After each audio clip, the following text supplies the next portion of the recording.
Well, good morning, everyone. Thomas Montgomery. Great to be with you today. Today is Thursday, June 26th, 2025. We get together most weekday mornings at this time to talk about tips, strategies, share success stories, and support each of you.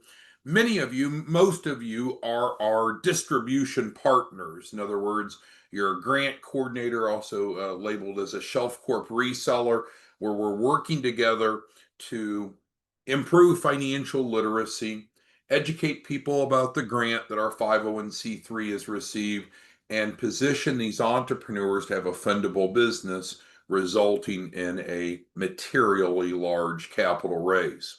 So that's obviously what we've been visiting about. And if you ever miss any of the trainings, you can always go back on our YouTube channel.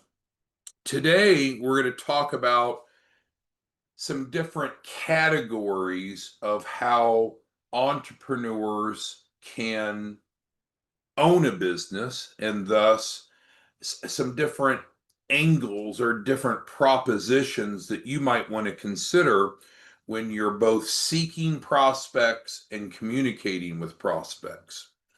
So, specifically here at the middle of my notes, so my screen should be shared with you and a notepad here on the right hand side. So let's divide into three categories or three stratifications.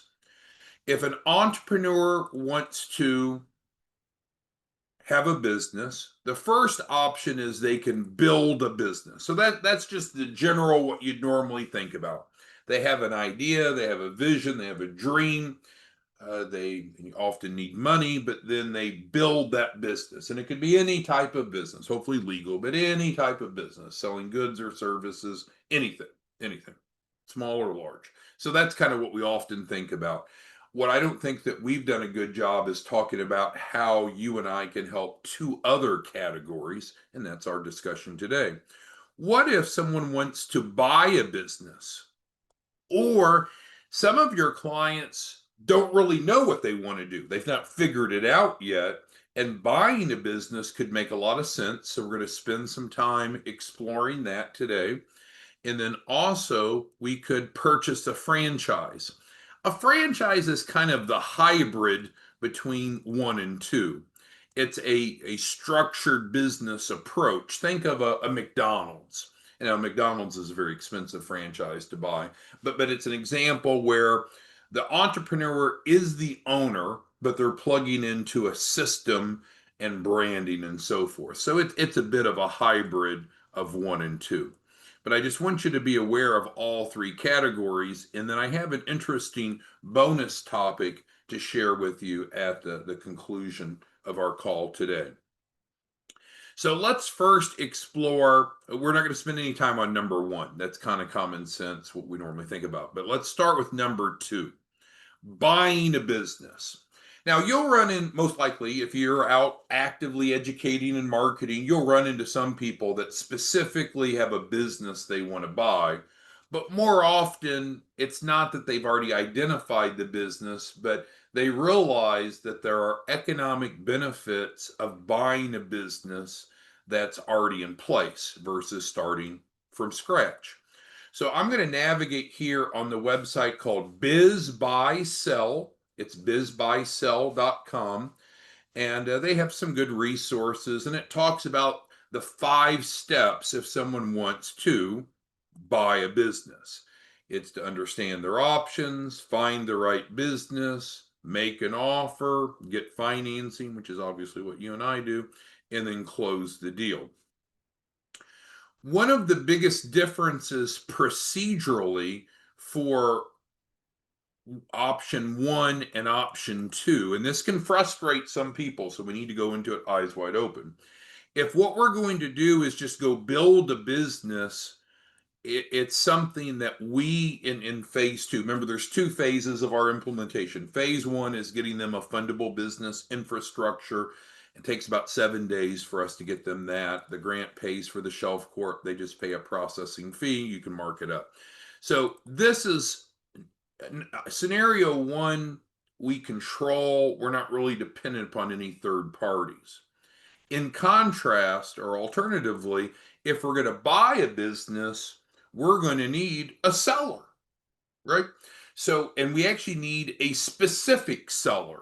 So, some people aren't as sophisticated as you and I, and they might say, okay, I want to buy a barber shop. I'll just pick something. I want to buy a barber shop. So then we would say, oh, great. Have you picked the barber shop you want to buy?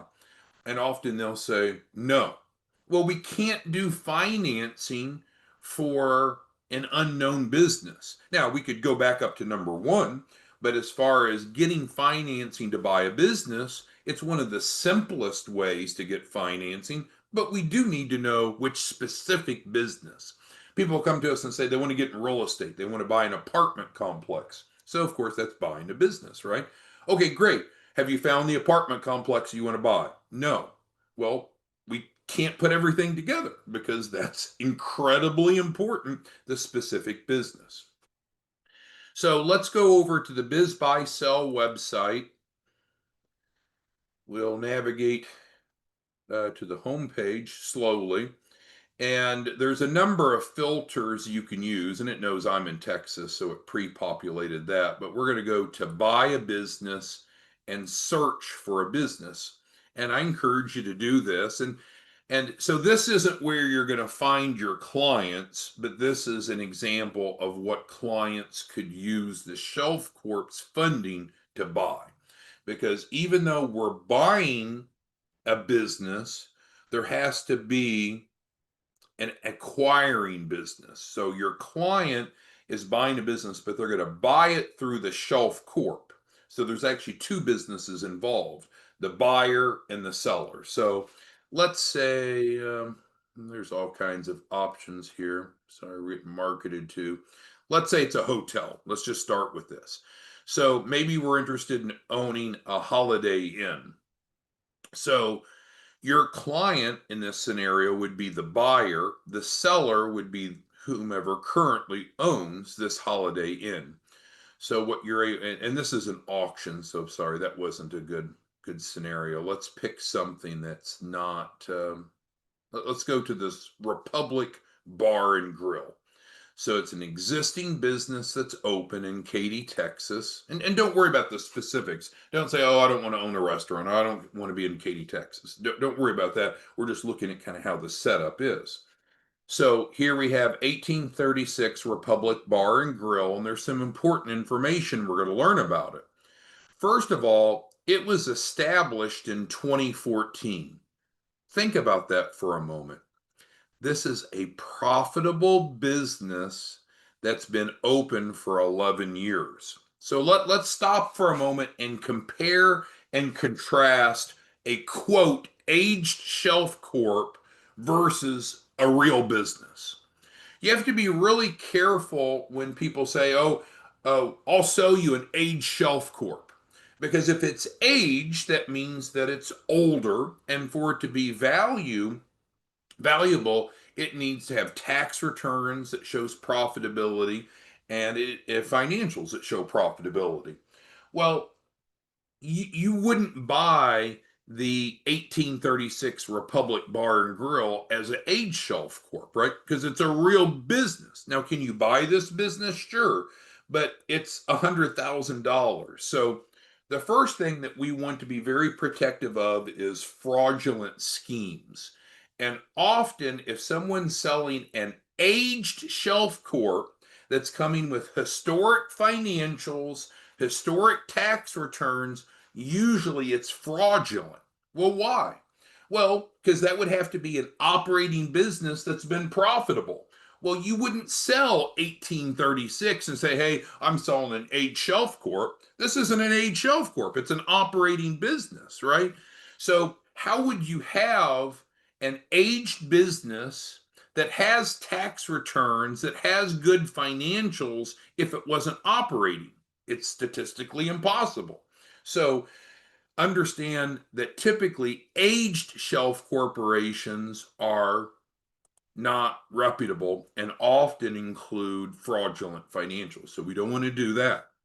But what we could do is buy a business, and this is just an example of one whereby they've put in over $1 million. So we're buying it for what, 10 cents on the dollar.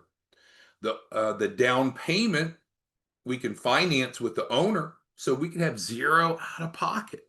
So, for instance, maybe we finance 90% of the business acquisition through normal lending, SBA or otherwise.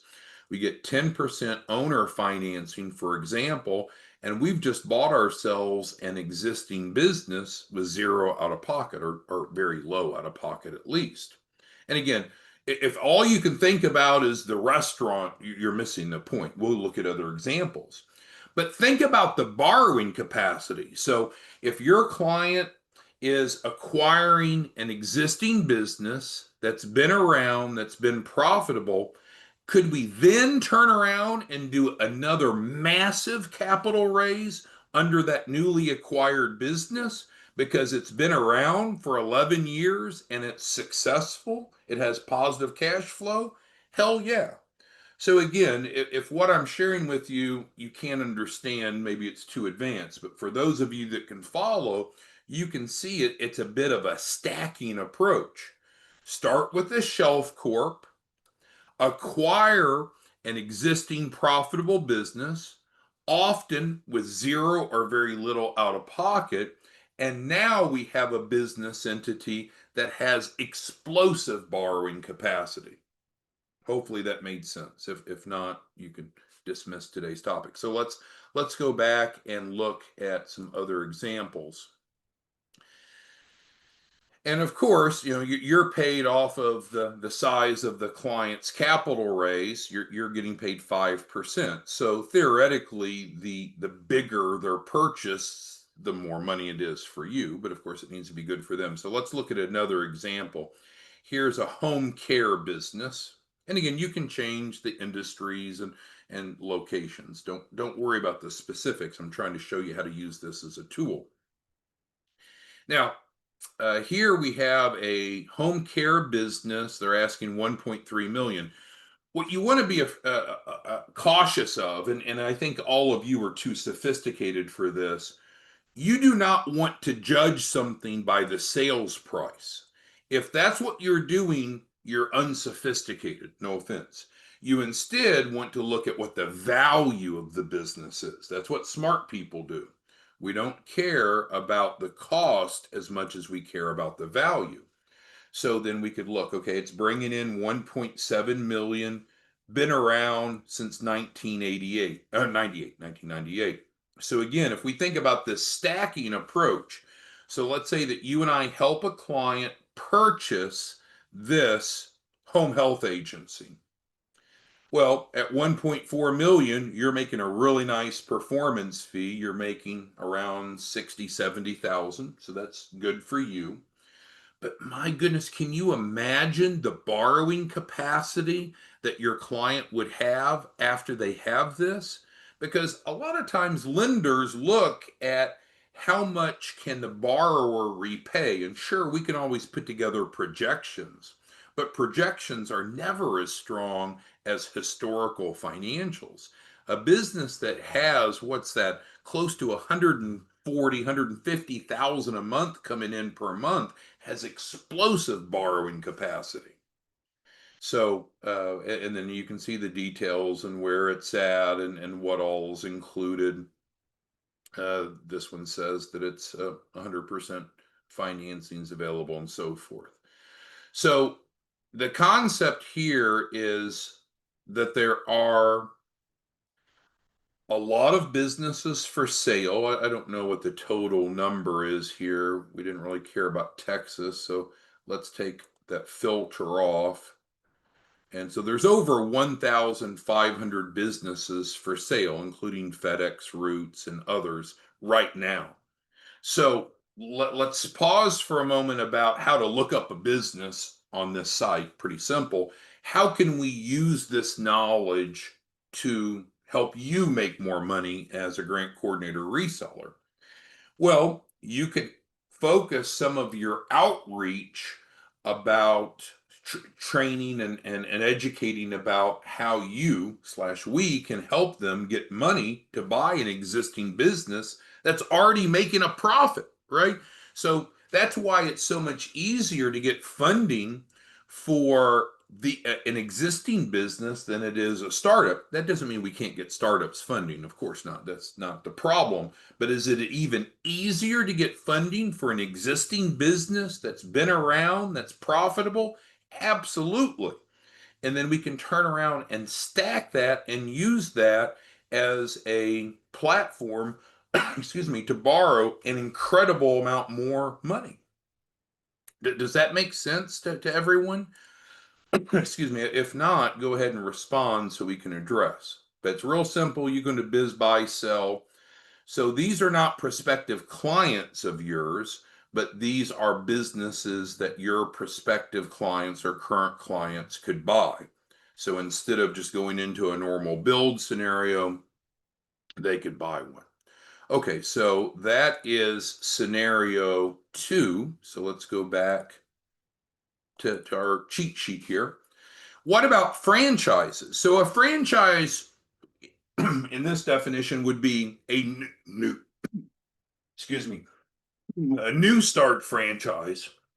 Because of course you could buy an existing franchise that's been in business, but that would fall under number 2. Instead, what we're discussing here is actually buying a new franchise. So we can go over to the different category and we can search for franchises for sale. Now, I'm not suggesting that all franchises are listed here, but there are a bunch of them, and you can filter by location, by how much you have to the client has to invest, in even categories. So let's pick business services, and we can see that there's metal supermarkets and property management, a couple of property management companies, bookkeeping, franchise, interesting, actually selling franchises. So there's insurance, lots of different businesses. Now, let's go back a screen.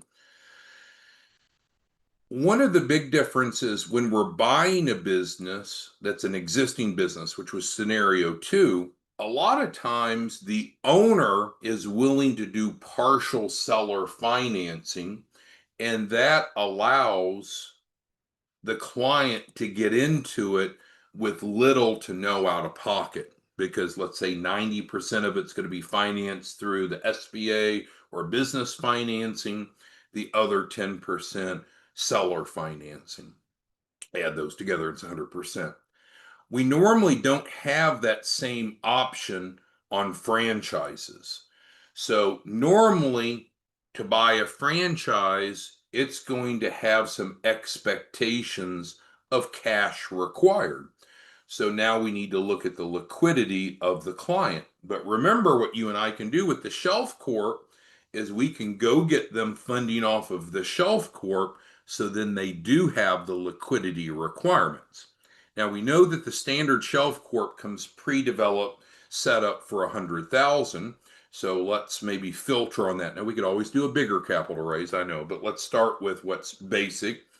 And so we could get a learning center, a little gym, a real estate to flip houses, home care. I mean, what tools, if you're more blue collar in nature, all kinds of great franchises.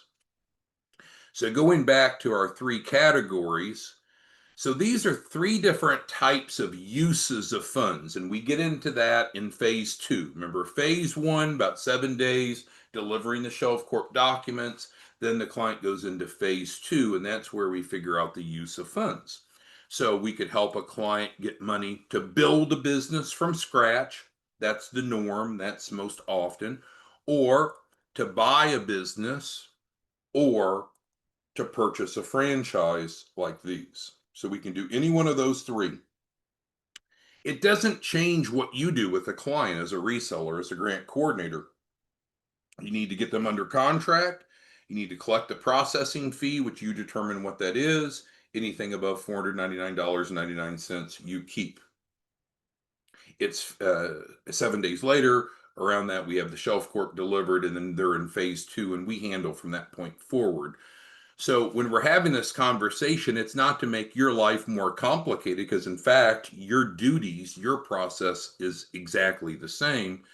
but I bring forth this specifically so you can maybe recognize there are different types of clients we can help and even different solutions.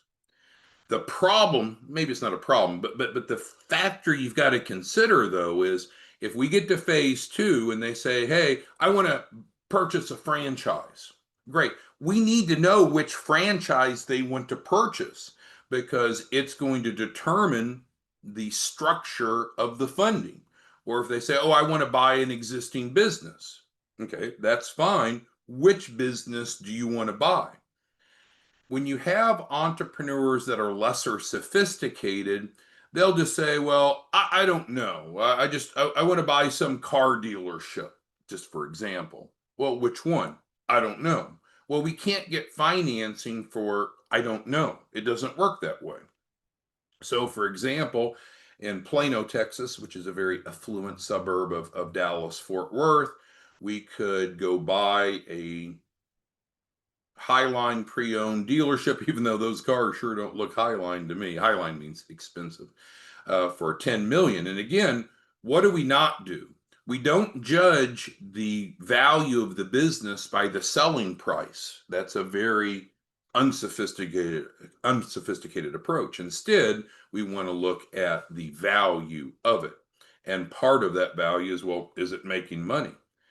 Think about for a moment, Kenny's online. So, Kenny, if you and I sold a Shelf Corp to a client, and then we use that Shelf Corp to purchase this business, first of all, how much would you make? So, off of 10, we're going to round it off, Kenny. For 10 million, your 5 points would be $500,000. That's a lot. Maybe to you, and a lot of you are big ballers. You got Corinthian and Darius and Debbie. Those of you that make so much money, 500 and Ernest, 500,000 are going to impress you. But that's a pretty good paycheck. But from the client's perspective, it's phenomenal because now they own a business that's bringing in almost 16 million a year that's been around for almost 20 years. What do you think the borrowing capacity of this company is? Crazy much. So sometimes we will want clients to consider the option of stair stepping. If a client just came to you and said, "Hey, I want to borrow $10 million." Okay, is that possible? Sure. But what do you want it for? And again, that doesn't matter to you in phase one, but in phase two, it means everything to us because we got to go make it happen. If they say, "Hey, I want 10 million to build a business from scratch," is that possible? Sure, but that's a lot. It's a lot. I mean, we're going to really look at the business and break down what's going to be spent on. But to go buy an existing business that's already cash flowing, not so difficult, much easier. To go buy a franchise, because from a lender's perspective, franchises are less risky than a build from scratch because there's been someone that's already figured it out. There's training and support. Let's go back to business services, and we'll do two examples. And I know you may not like this, but it is what it is. It's truth. So let's say that a client has two options. They could either start a bookkeeping business on their own. Sure, they could do that, and we can get them capital for that. Or we could buy a bookkeeping franchise. We can get financing for either, but which is the easier path? The easier path would be to buy a franchise because the SBA has a pre-approved franchise list, and that they abandoned that a few years ago, but they've reinstated it. Franchises that are on that SBA approved list, I don't want to say it's automatic because I don't want to exaggerate. We still have to have a Shelf Corp. We still have to have the paperwork in order. But my goodness, we could buy many, many franchises if they wanted to. One of my neighbors owns a number of fast food restaurants. They're called Sonic, Sonic. I don't know if you have Sonics in your area. But I can promise you, he doesn't make milkshakes. He doesn't put on the roller skates to go deliver the burgers and fries because it's mainly a drive-through or a drive-up restaurant. So one of the things that you always want to keep in mind is you don't have to be an owner operator. You can buy or your clients can buy franchises that other people operate. All right, so I want to stop rattling and have a few minutes to answer your questions, and then I want to go into the bonus topic before we run out of time. Of course, our contact information is at the bottom. Best way to get support is to text us at 903-347-8042. All right, so who has any questions regarding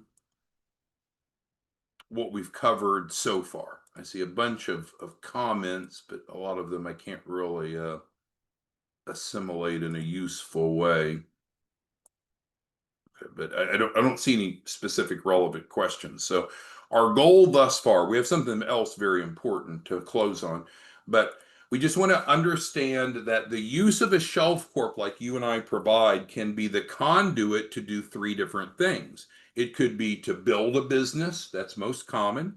It could be to buy an existing business, and or it could be used to buy a franchise, because there always has to, even in 2 and 3, you might say, well, why do I need a Shelf Corp to do number 2, for example? You might say, if I'm going to go buy, let's go back up and we'll pick something.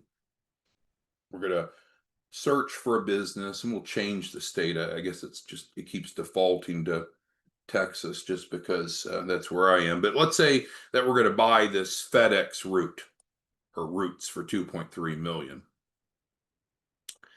Why would we want to help a client? Well, first of all, the client's going to need financing to purchase this. So if this is what they wanted, they're going to need 2.3 million, right? They're going to need it. So they're going to need a business plan. They're going to need financial projections. They need a fundable business that is acquiring this business. So there's two businesses involved in this scenario, one of which is the client Shelf Corp that is doing the acquiring, and then there is the business to be acquired. So I think some of you weren't seeing the need still for a Shelf Corp if you were going to go buy a business. Same with the franchise. Okay, so with that, well, let's go. I see Jay's got a question. Why does a client need a Shelf Corp to start their own business? Well, that's a great point. If they just want to start their own business, I guess they don't need a Shelf Corp. But if they need funding to start their business, then they're going to need a fundable business, because you can't get business funding, as we've talked about ad nauseum, without a fundable business. And the easiest way to get a fundable business is to buy an Express Shelf Corp from one of our resellers. The grant covers the cost, the $10,000 for the Shelf Corp, and then they're able to get guaranteed financing. So, Jay, maybe you're new to the conversation. Good question. All right, well, we need to close out on the bonus topic. So this is a big deal. If you can assimilate it, it's fine. It's a bit more of an advanced topic, but it builds off of what we discussed. So let's just stick with this FedEx route. So let's look at the scenario. Okay, so we get this FedEx route. We're going to have to spend 2.3 million to make an estimated 3.4 million. Now, if you're going to spend 2.3 million to buy this, that's going to be a pretty big loan payment. So I'm not saying it's not worth it, but there's a significant investment that's going to be necessary. What if we compared? So let's compare any business for sale on bizbuysell.com versus your business as a grant coordinator reseller. So as far as number one, investment, if we look at this example, and it's random one I have pulled up, if you wanted to own this business, you're 2.3 million to get started. And you're still going to have expenses for fuel, for insurance, for payroll, but you're at 2.3 million just to start this business. How much does it cost you to become a grant coordinator or reseller? Zero. So it's literally $2.3 million cheaper. Well, that's a huge difference. But beyond that, we said we're not going to judge a business based upon its cost. We're going to judge it based upon its value. So then we can take a look at projected profit. Well, we built the grant coordinator Shelf Corp model to generate 100,000 of net income, not gross, net income per month, 1.2 million a year. And that's based on assumption of developing one client a day, 5 days a week, 20 times a month. So very much a part-time. So you don't have to invest to buy in to be a reseller. You don't have those operating expenses either. So we're looking at making 1.2 million as a grant coordinator reseller. I promise you, the owner of this company is not making 1.2 million a year, right? Their gross revenue is only 3 times that, and their earnings before interest and taxes and appreciation is about $500,000. So if you could have a choice, a financial choice, not an emotional choice, a financial choice. Okay, I can be a grant coordinator reseller. I can have a $0 investment. My projected annual profit's 1.2 million, or I can go spend 2.3 million on some other business and likely generate about half the income. I mean, it's a no-brainer. What's my point? I think a lot of you don't appreciate the role that you're in. As long as you will execute, and yesterday we had a really good training telling you specifically how to get a sales team, commission-only sales team. So you can't complain, I don't have leads, I can't close. We've resolved that on yesterday's training. If you missed that, please go back to yesterday's training.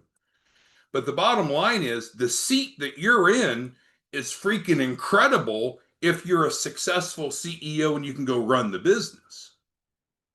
One other topic, subtopic before we leave. Did you know that you can sell your business? So think about that for a second. Let's do a scenario, and we're going to pick Mr. Hall. Mr. Hall is one of our newer clients. Welcome, Mr. Hall, this morning. So let's say that Mr. Hall becomes a reseller June 2025, this month. How much does Mr. Hall have to invest? 0. So that's not a problem. How much do we project that he's going to make per month? This is annual, so I didn't mean to misrepresent that. That's annual. But on a monthly basis, he should be. We're here to deliver. As long as Mr. Hall and the rest of you just follow the plan, you should be making monthly net income of 100,000 a month, which of course annualizes to that 1.2 million. So let's say that Mr. Hall bought, well, he didn't buy because it's free, but became a reseller June, this month. Let's say that he operated this business for 1 year. 1 year. So now we can show bank statements and tax returns that support that. How much do you think that he could sell it for? What would be his sales price if he wanted to sell his business, which is set up as a management consulting business under that industry code, selling Shelf Corps? What do you think he could reasonably sell that business for in a year? At least $250,000, most likely more.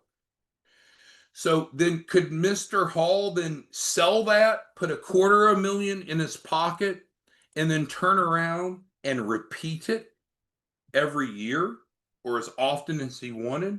Absolutely. So again, if this is too advanced, forgive me, you can tune out. But number one, we can help clients buy a business or buy a franchise. You might not have been aware of that. Now we've covered that. Above and beyond that, you're in an incredible position. The only thing that's holding you back is your capabilities. Yesterday, we had significant content on how to get a flood of leads without any out-of-pocket cost. by using commission-only salespeople, and I showed you exactly where to get those salespeople, and that was on yesterday's training. You can do that for a year, make a really good income, turn around and sell that business. As long as you're running it like a business, the way we teach, the way we preach, you can sell it for 250,000 plus, and then turn around and, if you want, repeat it or go on with your life. So starting a business, operating a profitable business is an incredible strategy if you're willing to follow the pattern that we've set forth. Any questions, comments, concerns that anyone has for us? If you're not a grant coordinator, reseller, want to become one, just go to 509pacific.org. That's our nonprofit website. Same place to get a Shelf Corp. Our trainings on YouTube. Support line is the text. Anything that we missed today? Hopefully, we opened your eyes to understand two things. There's different ways that we can help entrepreneurs get a business. We can get them financing to build, financing to buy, financing to purchase franchise. And then we hopefully better opened your eyes to appreciate the seat you're in. Because if I'm you, I wouldn't go spend 2.3 million on a FedEx route. I wouldn't do it. Why take the investment? Why take the risk to earn an expected half of the profit of the seat you're already in? I don't know. All right, Jennifer is bringing up a good point, so we'll mention this before we go. She's asking about getting referrals from business brokers. Well, that's true. So you can go to Business Buy Sell, you can go find a broker, and you can put in whatever state. Let's say you're in Georgia, search. And so Jennifer's right. Theoretically, you could approach all of these people and say, hey, do you ever have clients that need funding to buy a business? Well, you know they do, right? You know they do because they're out selling businesses. So, of course, their clients are often going to need funding. Each of these people could be referring to you, to you. And guess what? That extraordinarily, when you build a portfolio of these types of referral partners, do you not think that that's going to increase the value of your business and move that from being a $250,000 business to a $500,000 business if you wanted to sell it? Of course. All right. Thanks, everybody. We'll see you back tomorrow morning. Let us know if you have any questions, thoughts, comments, concerns. Have a good day.